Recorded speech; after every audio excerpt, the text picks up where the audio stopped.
Hi, welcome to SBR Sports Picks. My name is Peter Loshak. Today is Wednesday, November 21st, and we are talking right now with Steve from collegefootballwinning.com. We do a great video with Steve every week where we take one game and look at it in depth. Steve goes over all the factors that are relevant to him when it comes to finding a line value with college football games. And of course, Steve from collegefootballwinning.com only covers college football, and he does it very, very, very well. Steve, how's the season going for you so far at collegefootballwinning.com?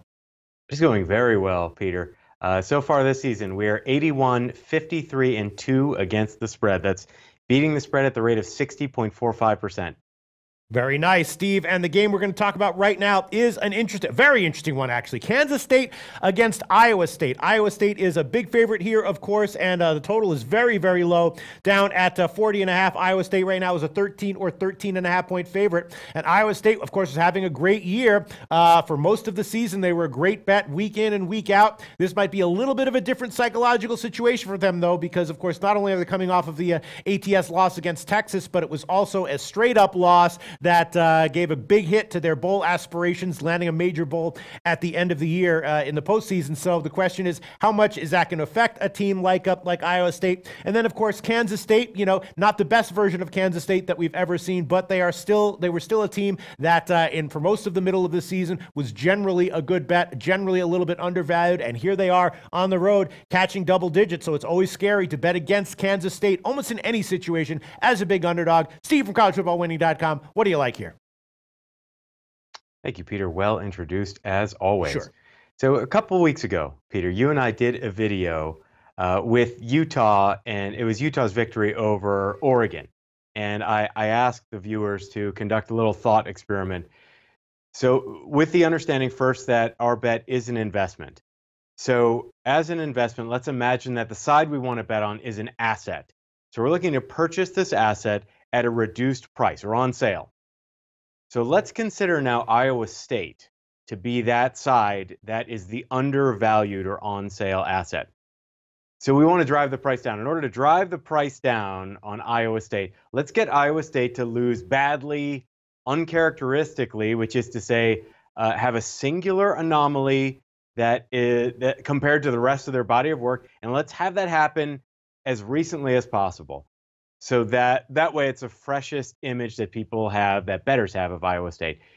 That happened last week against Texas.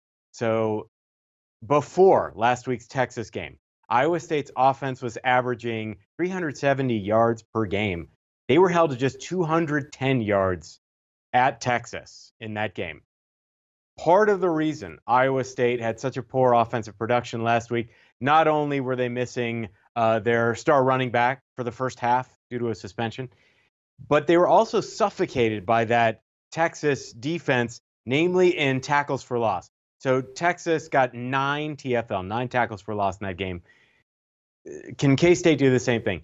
Kansas State's tackles for loss are the lowest they've been. They average 4.3 tackles for loss per game this year. That's the lowest they've been since K-State head coach Bill Snyder came back for his second tenure at Kansas State. While Texas ranks 14th in that category, K-State this year ranks 120th. So don't count on that same sort of defensive production from Kansas State.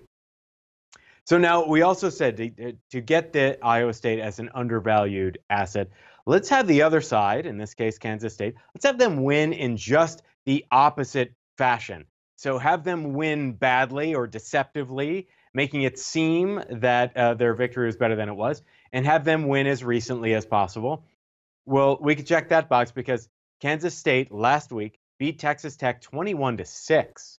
Now, Texas Tech it sounds like a very dominant victory. It was at Kansas State. Now, Texas Tech, known for their high-octane offense, known for putting up a lot of points, passing a lot. They had basically their backup or their second-string quarterback in, and they only threw the ball 30 times in that game, 30 times. Give you an example, or to give you an idea of what that means, that's a team, Texas Tech is a team that averages throwing the ball about 46 times per game, so well underneath their average. K-State in that game was +2 in turnover margin. And you and I have talked about this for years.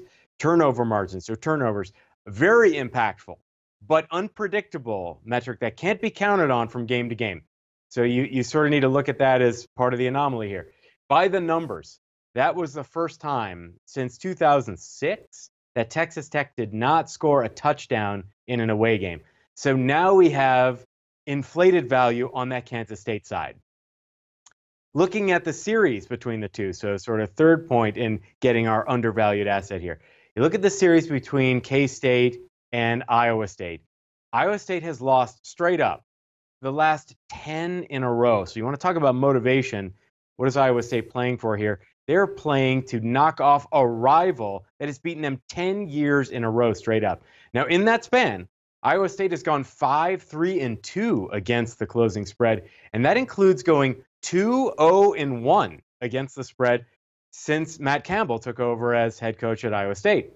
In last year's game, so most recently, Iowa State outgained K-State by 115 yards.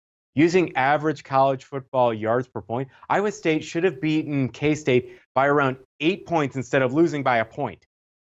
So there's another factor. Put those three elements together, and you have yourself an undervalued Iowa State in this matchup. But there's more.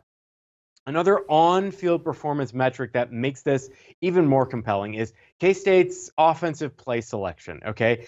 K-State runs the ball 61.09% of the time, which means they pass the ball just 38.91% of the time.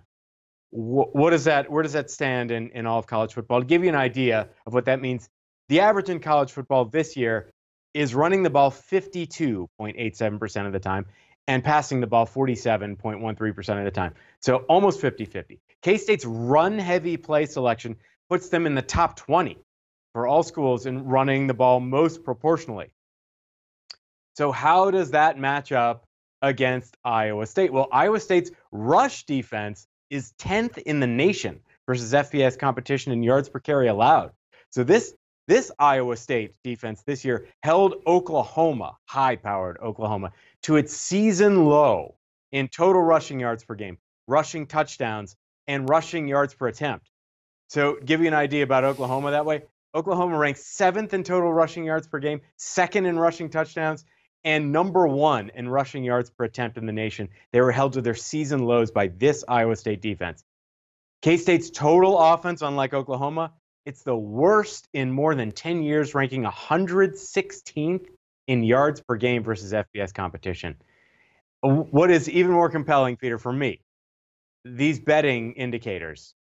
Iowa State, their head coach, Matt Campbell, a great guy to tail, so a great guy to bet on. 24-11 against the spread. That's winning at a rate of 68.57% since coming to Iowa State 3 seasons ago. He is 18-7, Peter. That's 72% against the spread in Big 12 games. 13-5 against the spread at home. That's 72.22%. Since Campbell has become the head coach at Iowa State, his Cyclones' average per game margin of victory against the spread in home games is plus 7.56. That's per home game. So that means Iowa State has been undervalued at home by more than a touchdown per game. K-State, on the other hand, their average per game margin of victory against the spread in away games this year, they're clearly playing very differently away than they do at home, is minus 4.25, while Iowa State's average per game margin of victory against the spread in home games this year is plus 4.4. So just put those two numbers together, and you have an average per game betting line for these two being off by 8.65 points per game in this sort of matchup here. As this is being recorded, Peter, Iowa State is getting the clear minority of the public betting, about 35%. Now, it's only Wednesday, but let's assume that the Iowa State side continues to get less than 50% of the public betting by kickoff. With Campbell as head coach at Iowa State, he's 15-4 against the spread. That's 78.95% when his is the minority side, including going 8-1 against the spread at home in those games. Last week, K-State covered the closing spread by 21.5 points. Wow, undervalued. Maybe not. Last 6 seasons, when Kansas State's margin of victory against the spread has been at least 20 points in a game like it was last week, in the following game, where we are now, they're just 1-6 against the spread with a per game margin of victory against the spread in those games of minus 7.79 points, so more than a touchdown. So there is a tendency to overvalue K-State right after those huge margins of victory against the spread, just like they had last week.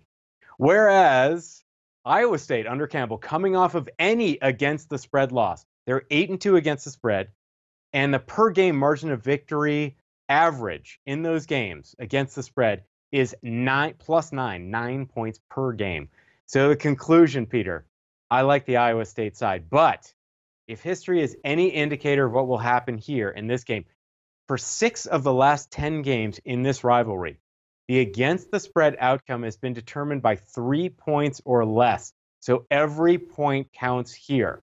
Our clients and I have yet to bet this game as we're monitoring this line very closely. It has already dropped a full point from opening to where it is now. And as I mentioned, K-State is getting the vast majority of the public betting so far. So it's quite possible that we can get Iowa State at something better than even minus 13 between now and kickoff.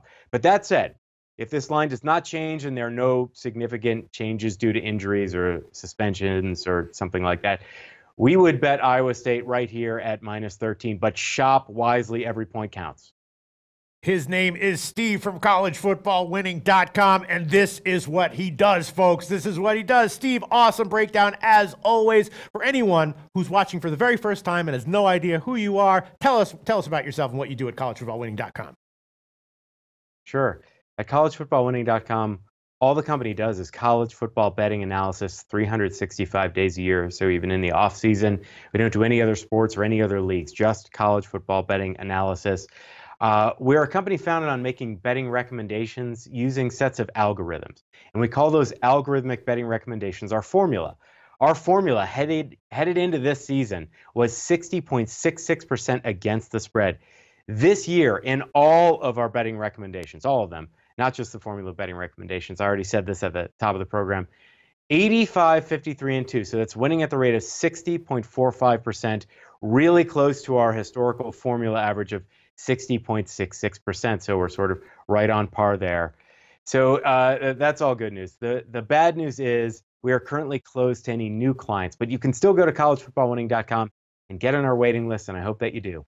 Thank you so much, Steve. We'll talk to you again very soon. Thank you, Peter.